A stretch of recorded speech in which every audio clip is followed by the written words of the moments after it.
So this is a team effort by the H2O team, nicely aligned as a T, I realized today.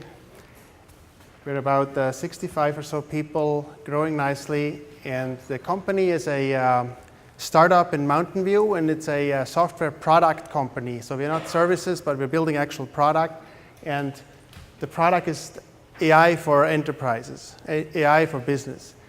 But it's also usable for everybody else, like my mom. Anybody can use it. It's very easy to use as long as you have Java on your hardware, on your bare metal laptop or cluster or whatever you have, an ARM device or a Raspberry Pi, you can run it.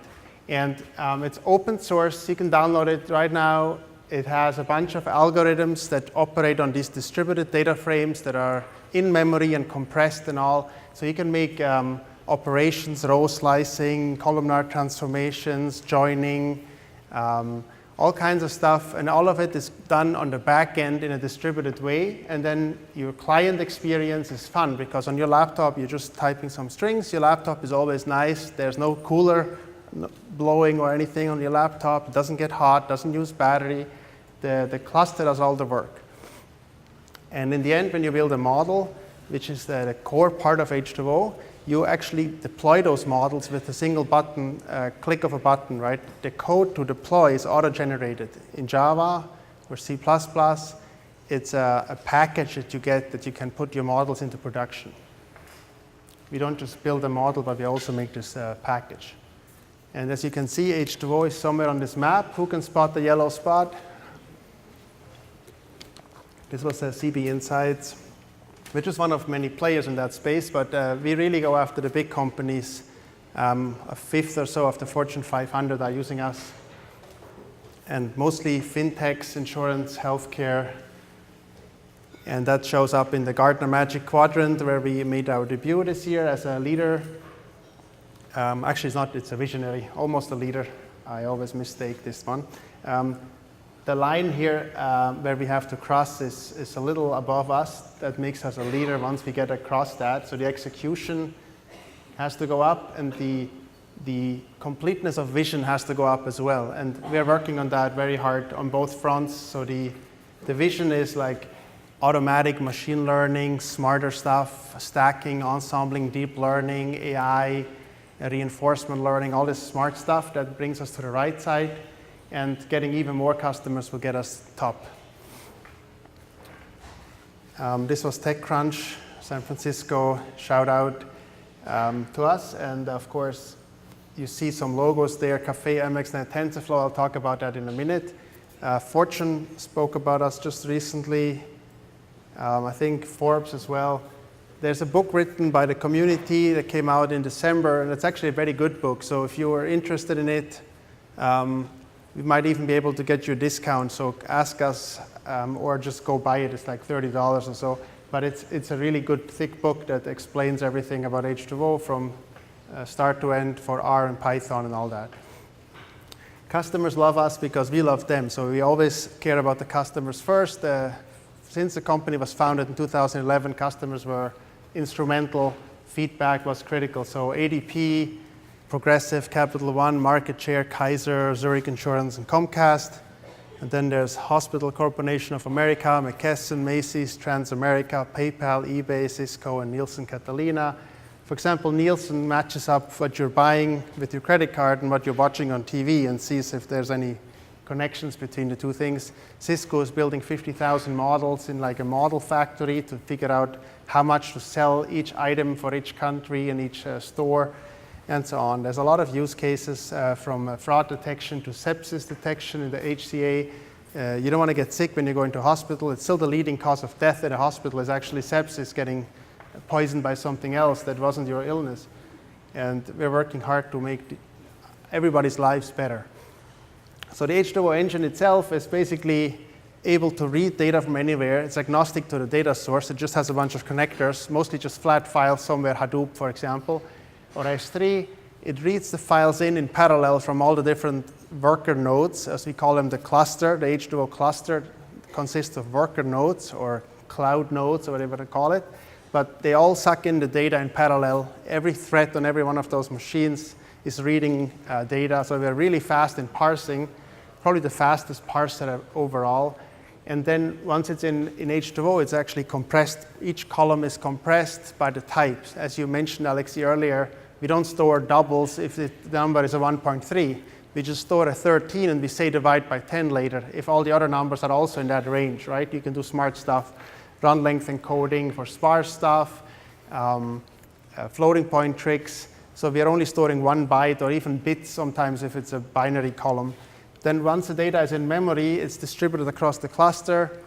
Every row and every column entry is only stored once on the whole cluster. And when you run your algorithm, you send the algorithmic code there to all the other machines. So not you, of course, but we did all that. So you press a button, and it runs on all the nodes. Basically, the same logic applies to different data, just like a SIMD instruction on a regular chip. You run in parallel, it does a reduction in the end, and you get the overall result. And this paradigm is very powerful. It's what's underneath Spark and Hadoop, but we wrote our own real fast engine that's more like C than Java, but it was actually implemented in Java, but we're using all the tricks to make it fast. It's like Tungsten for Spark, if you want, just a few years earlier than them. And then the algorithms, they can do whatever they want. You know, deep learning, gradient boosting, random forest, logistic regression, clustering, PCA, you name it, matrix factorization. In the end, you deploy it as a standalone package in Java or in C++, as I mentioned earlier. And of course, you can embed it in any streaming engine or whatever you like. The APIs that you can talk to this backend workhorse are R, Python, and Flow, and also Scala for the sparkling water integration. And you can see that R and Python, of course, that's what data scientists use, but every time you type something, it really just makes a string and sends it to the server that sits somewhere else, usually. It's only rare that you have both on your laptop. That's when you're a Kaggle, for example, you can't afford a cluster. So this is now a live demo for a distributed deep learning use case here. Let's go over here. Let me make this as big as I can. This is a nice resolution here. So let's connect to the 10-node cluster, which isn't up yet, so I need to start it. So I'm going to say, here, see this for loop? You probably can't read it, but all I'm doing is I'm saying loop over my host names and start a cluster. And now it's launching 10 java-jar commands here with H2O jar, which is my way of launching this cluster. Now I can connect to it, because every node in this cluster is actually also a web server. So I'm just asking the first one to give me a website response. And one of these 10 Java processes that are running right now says, OK, I'll be your web server. And here you can see the 10 nodes. These are the utilizations of all the cores on all the 10 machines. So there's 320 cores overall.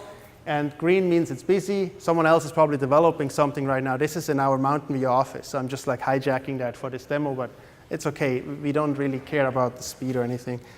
Now we're going here. And I'm going to say, this is Flow. This is a nice interface, by the way. You have these models. You have data connectors. You have some stuff to score, make partial dependence plots. You can look at the logs. You can profile it. You can have all this stuff. But what I wanted to show you is there's a predefined flow, as we call it. It's like a little workbook thing. And I'm going to say here, run this again, because I did that earlier. Now it's parsing 100 million rows from a file system that all 10 machines have access to. So they're all reading data right now and parsing the comma-separated files, values. And it's already done. It took 8 seconds. You can look at the frame. That frame has 116 million rows. It was 12 gigabytes on file. It's compressed down to 2 gigabytes or so. And it's basically because it has all these compression schemes in there. See, it's like 1 byte, bits, 2 bytes. There's nothing bigger than a 2-byte integer, because they're all just small numbers, like significant digits that you need to represent them is not that many. And the distribution across the 10 worker nodes is like this. Each one has about 11 or so million rows. So now that we have this frame, we can split it. So either I click here on split, and I type in the two numbers and I say go, or I just reuse the existing cell that was created earlier when I did it, that has the names 100 million and 10 million as the output frames. So right now we just did a distributed split operation that created 2 new frames, and now I can build a deep learning model on that. So that's the easiest way, is to just rerun the script. And now it's running deep learning, and you can see here it starts pumping. All the 10 nodes have a little model that they start with. I'm doing a 4 hidden layer neural net, so a regular fully connected neural net with 4 hidden layers. And these are all randomly initialized in the beginning, these weights, right? And each of the 10 nodes gets these weights, and then they all work over their local data. And as they go through their data, they're updating those weights. And once, after so and so many iterations of training samples that they've seen, they coordinate and they make one model that they all average their own model to. So they basically reduce their model into one model. And then they broadcast it back to everybody so that they all have the same model, and then they continue. And this kind of stringing together those 10 workers helps the overall efficiency to be high, because they don't diverge. They all stay together, but they still see different data, so there's some variety. So you can see that this is working together. And one of the nice things of H2O is you don't need to wait until this is done. You can just look at it here. You can click on View, and as it's training, you can say Refresh. And you just look at this for a while, and you will see that it keeps updating as it's training. And you can look at the feature importances. You can look at the AOC curve on the validation set. I did a train test split earlier so that I have a holdout error. And this is all nice, right? You can look at it in real time. You can even profile it if you're a developer. So this is the power of this backend, this Java backend. You can see what's going on, and you get the full transparency. And of course, you could have built a different model, like a gradient boosting model, on the same data set. Here, training 100, test 10, response is whether I'm delayed or not, for example. You can do all kinds of fun stuff with this airline data set. It's kind of our basic demo workhorse. And then you can say go. And now it will build another model on gradient boosting, using gradient boosting. I can, of course, go up here and kill the other model. I can say I don't want this to be refreshing, and I don't want this to be training anymore. Here, cancel. If you don't want to go up and down too fast, you can just go here. It's faster. This is the outline. And now we can watch this guy converge, right? It's the same thing. There's also going to be a convergence plot. The gradient boosting machine is also going to use all the nodes. Both are busy training. And you'll see this. This was the first tree. When there was 0 trees, actually, it just says this is like the random guess, if I had to guess everybody to be the prior. I wouldn't know anything about it. Yeah, let's wait until the first tree comes in. So it's scoring it right now. It's scoring on the full data set because I didn't do anything special, so it's pretty expensive to score on all 10 million or 20 million rows, and also on the training data set. So it's scoring 100 million rows right now in memory. You see here, and already it jumped up to 68, something similar that we saw earlier on the deep learning model. So just to give you an idea, this is basically H2O, the classic CPU cluster H2O. All right, now we can just kill this cluster. Boom, and my buddies can play again. All right. Now, XGBoost, who has heard of XGBoost here? Okay, so XGBoost is another implementation of gradient boosting using C++ as a backend. And because it's so modular and not embedded in this big H2O system, it can also do other stuff really well. It can work on sparse data easily because it just takes a matrix. It can work with GPUs. It has other things in it, like it can go deeper instead of doing a whole depth at a time. It can just go down in one corner of the tree. There's some smart algorithms in there. And so we chose to integrate XGBoost into H2O so that you have the power of XGBoost and the power of H2O combined. So the benefits of H2O, of course, are flow, as you just saw. It's the real-time feedback. It's the ability to munch data in parallel and produce these, for example, input matrices for XGBoost in a parallel fashion. So it's much faster now to create this D matrix that you need to build when you want to call XGBoost. This pre-processing can be done by the Java engine. And of course, the productionizing of these models is the same way as all the other H2O models. It just works. So now we should show you a demo of this, because we said we were going to do live demos. So this is this machine here. I'm using a GPU box even to show you some cool real-time GPU usage of this model. Let me see how I can move this back here. Does this work? Okay. I want to have this window here where anybody knows this NVIDIA SMI tool to see the GPU usage. So this is my box at the office. In Mountain View, it has 2 GPUs, and right now it's not using them much because nobody is sitting there doing anything. But that will change soon. So we are going to load a data set. I'll do it from scratch so you can see everything. I'm going to find a Kaggle data set, and it's called Paribas. It's a data set that was a Kaggle. I'm going to import it. I'm going to parse it. It's going to guess some column types. I'm going to say the target is actually a classification, so I call it an enum. The ID I'm going to ignore. I'm turning it into a string. I don't need to look at the ID. Everything else looks good. It's how many columns? Something like 130 or so. You can go through and look at all of them, see that there's some enums, A, B, C, D, and so on, O, U, S. All right, let's parse it. And this is done on my server there. It's not a big data set. If you look at it, it's only like 100 megs or so. Yeah, 100,000 rows, 100 columns. Perfect for XGBoost. It's really fast on, let's say, medium-sized data. Sometimes it's also good for really big data, but it depends on the structure of the data. H2O is really meant for large data sets, scales really well. But for something really small, XGBoost can actually be a lot faster, especially if it's sparse. So okay, now we're going to build a little split here again. Let's call this train and valid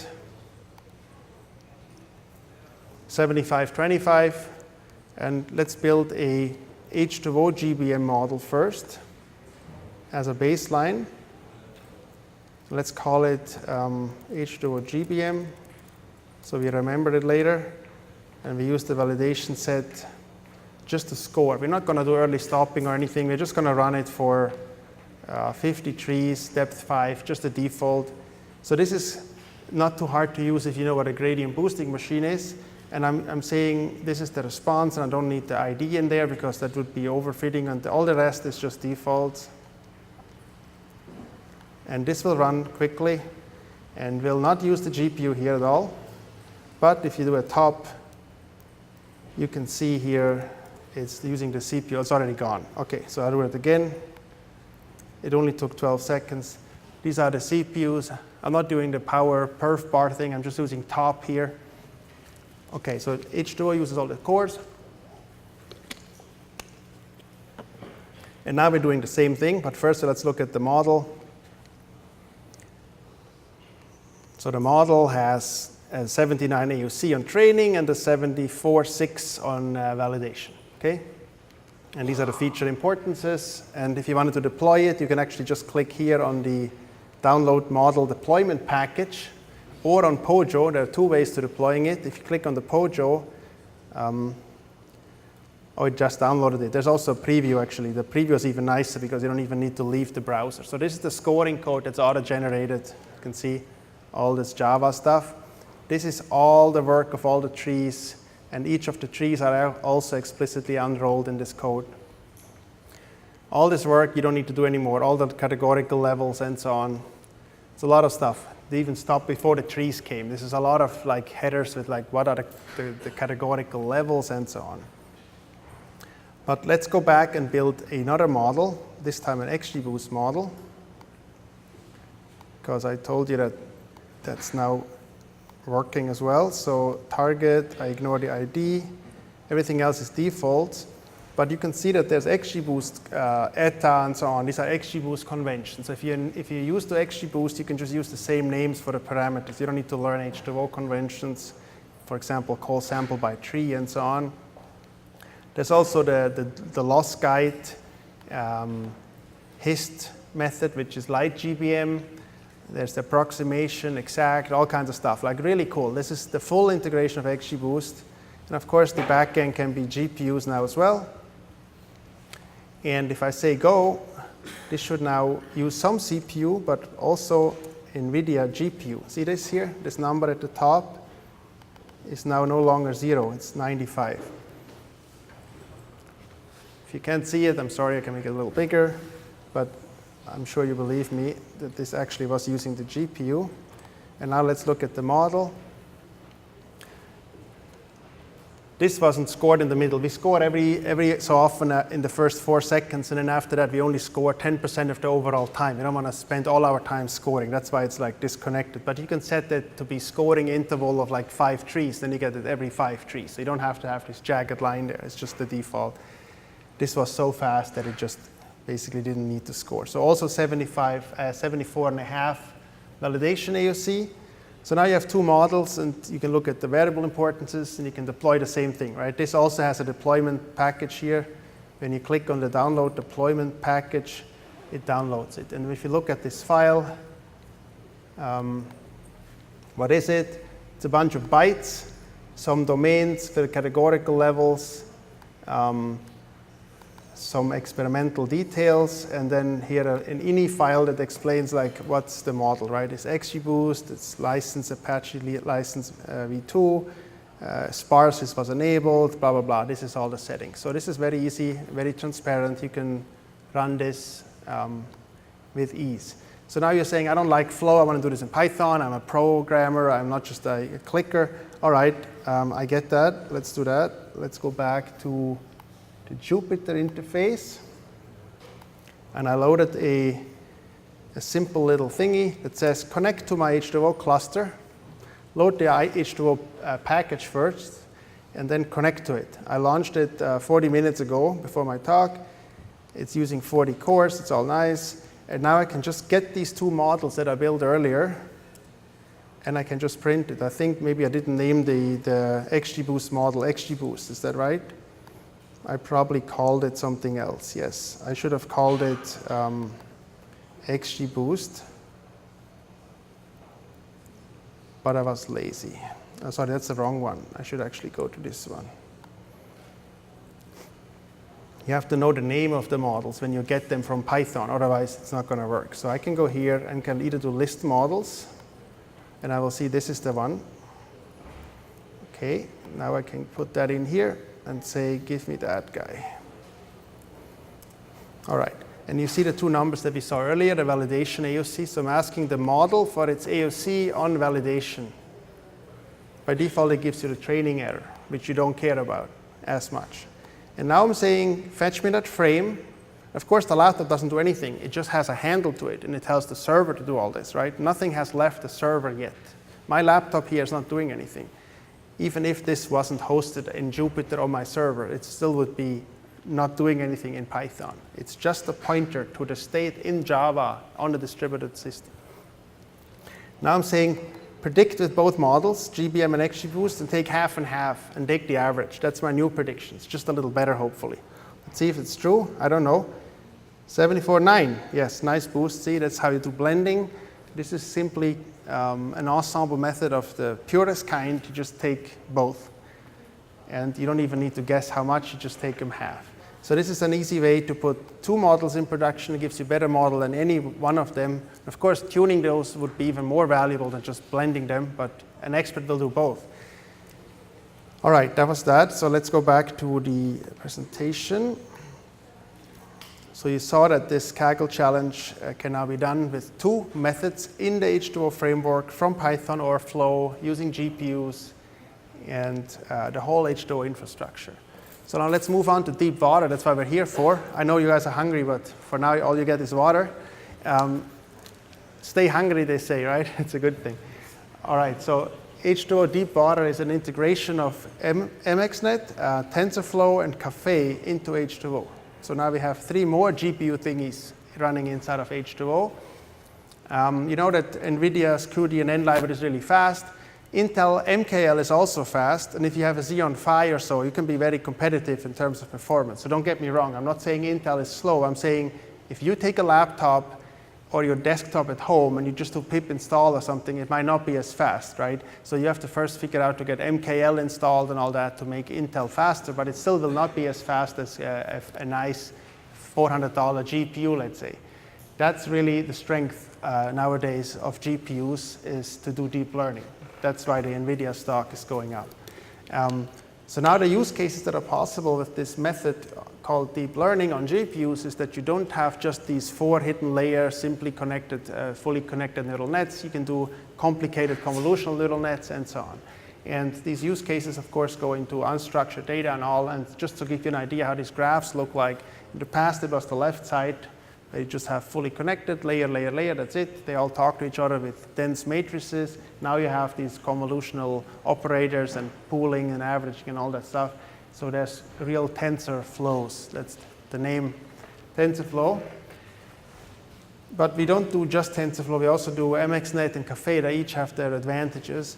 And people might be used to like a Caffe model that they have already, and they can just provide that graph protobuf file and say run this in the H2O engine, and it will then call Caffe with that protobuf file and say you do it.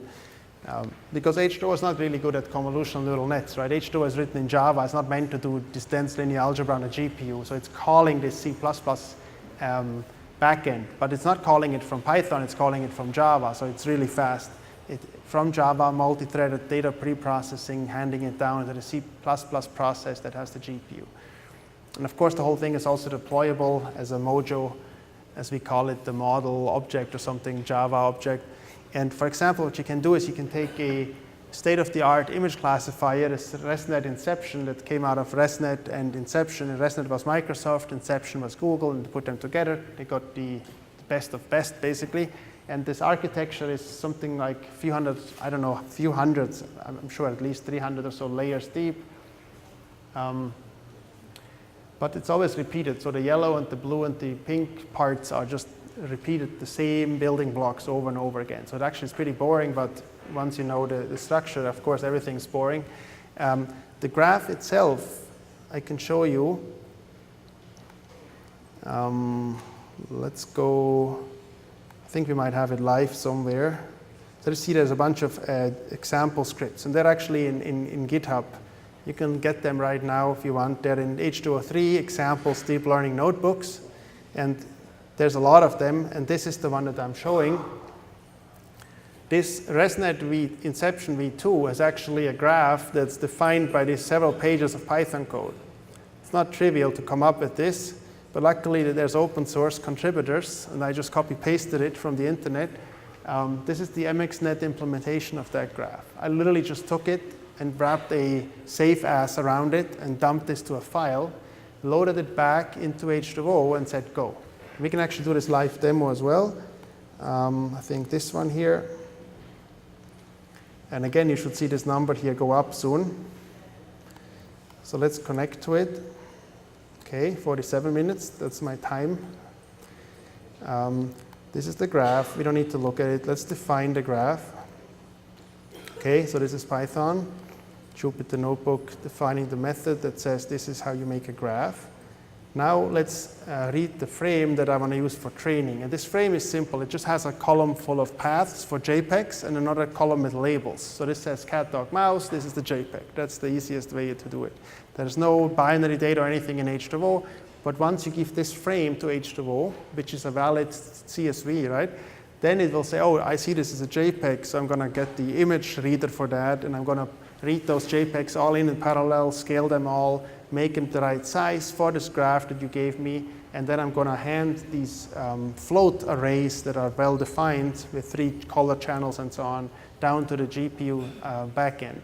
And we do all this for you in our wrapper. So you don't need to worry about anything. You just say, this is my frame, cat, dog, mouse. And if you want to see cat, dog, mouse, you just ask pandas or something, some image library here, image in IPython to display some random 5 images, right? And so this is a cat, actually almost 2 cats with the mirror, dog, and then maybe hopefully we'll find a mouse too. Okay, perfect. It's kind of an ugly mouse, but aren't they all? So this is the graph. This graph, when it gets made, this is live like display of the graph, just like TensorBoard. That's the MXNet way of plotting it. But you can imagine this is a long thing here full of like connections. So that's deep learning for you. In a nutshell, the whole thing is complicated. But once you have it, and this is the method up there I defined, and it says save myself to this file, and then I just pass this file here as a network definition file. And I'm also helping out with the size and the channel. So I know this graph wants 299 by 299 pixels, and I want 3 colored RGB channels. So once that's done, I can just say go, and now it's training. But you're normally used to waiting here until it's done, but I can just go to flow. Which one is it? This one. And I can say get models, and there will be one more. And this guy has now a refresh option where I can just look at it. And this will now show up something after a very little delay, I guess. Yes, the first point is already shown up. And this is the live model training right now. You see the number on the right here, the 90%. So the GPU is busy. It's running the Inception ResNet v2 graph on the GPU, and it's training with your CSV that has images and labels. We can also look at the log files, for example, if you want to see the logs. Oh, here, it went up first. It sometimes jacks around before it finds a local minimum. So let's watch this evolve. So here you see GPU stuff, native backend, Java, blah, blah, blah, cat, dog, mouse. Here's the confusion matrix. You see what's going on. And you see that it's training at about 37 samples per second. And the same thing is probably also going to be shown here. Yeah. Oh, yeah. See, now it got better over a while. I'm pretty aggressive here. I'm doing a learning rate of 0.05, which is the default, which is like a little bit high for this image model stuff. So it's like jumping around in space until it gets lucky at some point and says, okay, I'm stuck here. This is using stochastic gradient descent with momentum. So it's not the best method. We're actually adding RMS prop, Adam prop, all these smart optimizers with the TensorFlow integration so that you don't have to worry about specifying the learning rate and all that. But you can see it's converging. Here's a confusion matrix. Only 37% error instead of 66 if you were guessing blindly and those classes were balanced, which they roughly are. So it's already better than random. It's learning about the training data. Of course, it will overfit on this small data sample data set because you can see there's only 267 images. And obviously, the model will just memorize them all based on some color of some background or something. It's not actually learning the cat, dog, mouse. For that, you need a bigger data set. You need to train for a few days or whatever. It's like, this is not saying you can memorize cats and dogs now. It can memorize these cats and dogs now, okay? So this is still a data science problem in the end. It's not going to be solved by the naive user clicking on it. But I want you to know that I didn't have to take a 200 image data set. I could have taken a much bigger data set, for example, with cars that were totaled and cars that were not totaled. And I can train for like 10 hours on this system and then wait, right? And then see how it converges. And at some point, it will actually learn to generalize and not just overfit, especially since this graph is able to do that. This graph was meant for 1,000 different classes to distinguish things. So this is a good model. And for this good model, the 200 images are way too easy. It's like, oh, yeah, I got that, no problem. So see here, the error is down to 7%. Oops. So that's it. This is deep water. Actually, we do have a minute. We could probably show you the, we have the cafe one as well. If you want to see both GPUs getting lit up, I have here another notebook that I saved on the million song data set. I think this one is MXNet, and the next one here is cafe. So if I say go, you should see both of these light up with 100% very soon. So we have also multi-GPU training. Yeah, here now they are at 100%. So there's cool stuff going on in the deep learning space, and we are part of it, and we are making your life easier, hopefully. And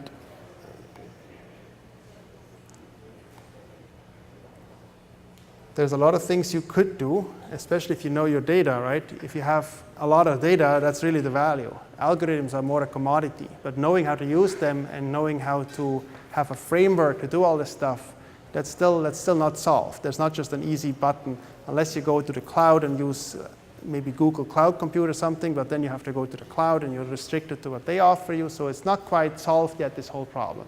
And we are hoping to help you take your problems into production with whatever it takes. AI is not just deep learning, it's knowing what to do in data science, right? In the old days, it was a statistics expert, and now it's just a bunch of calculus clicking buttons, but maybe that's dangerous. So we need to be careful about those. So for example, the CEO will say, we need to do this AI transformation, right? Then the management will say, oh, who does it? I don't have anyone, give me somebody.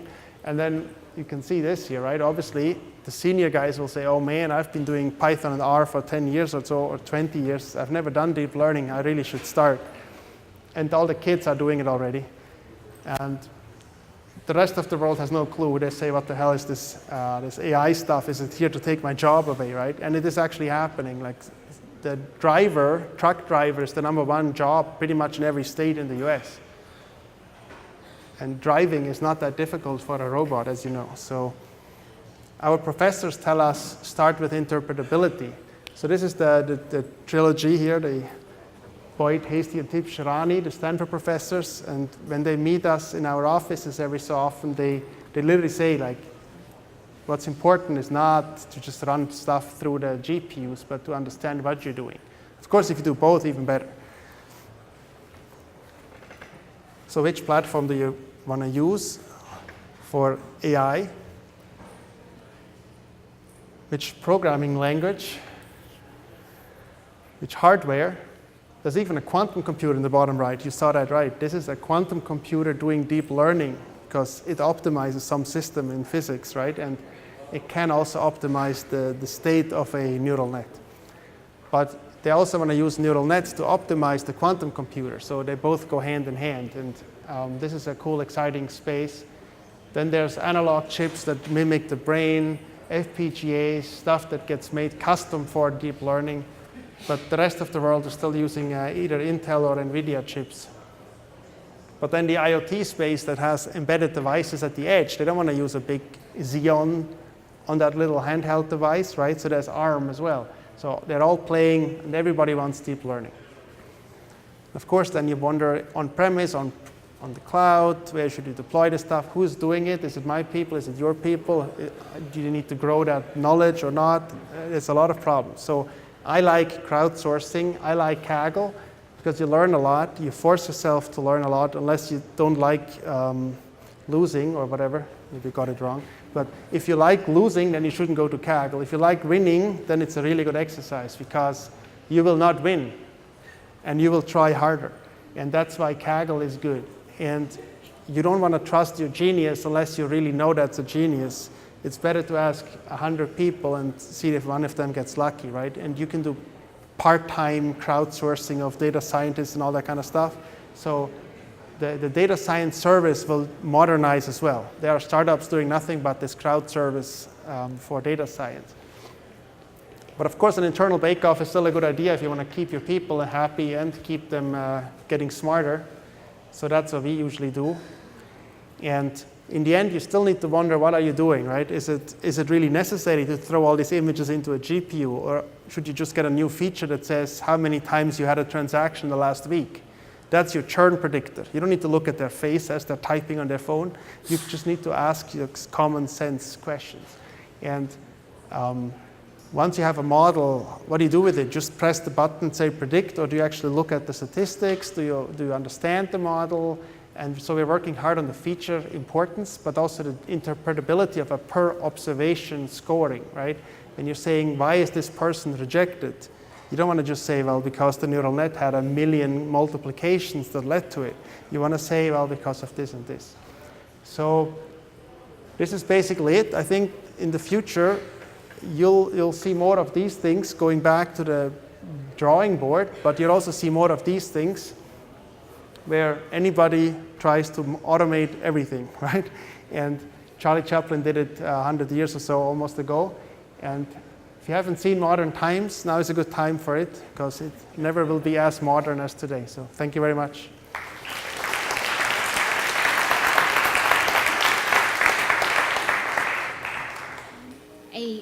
I'm just wondering, is layer-by-layer visualization through either backpropagation or other techniques available in deep water, or is there any intention adding that? If not? You're asking about the visualization of the neural nets as they're training? Yes, or after training, just as a backpropagation of each layer of the network, what that looks like, what it picks up. So the H2O deep learning, the CPU-based fully connected neural net, you can extract all the weights of every connection between two hidden layers. You can get them as matrices, so you can do whatever you want. But we don't have a built-in graph that shows you these 100 million or whatever, or 10,000 or whatever it is. It's always a big number, no matter how you put it, right? So you need to know what you're doing with it. But we also will integrate the tensor board visualization somehow, but it's not quite clear how. But in any event, all our models that we either read or train will be saved as native TensorFlow or Caffe models. So you're not losing anything by going to H2O. You just get a protobuf file back that you can take into your Caffe system, right? Once you're done training in Flow, let's say. So you're not making a custom proprietary Java thingy. So it's all still these three backends. So we're trying to stay as open as possible. So any visualization that they have, you can still use. All right, enjoy your lunch.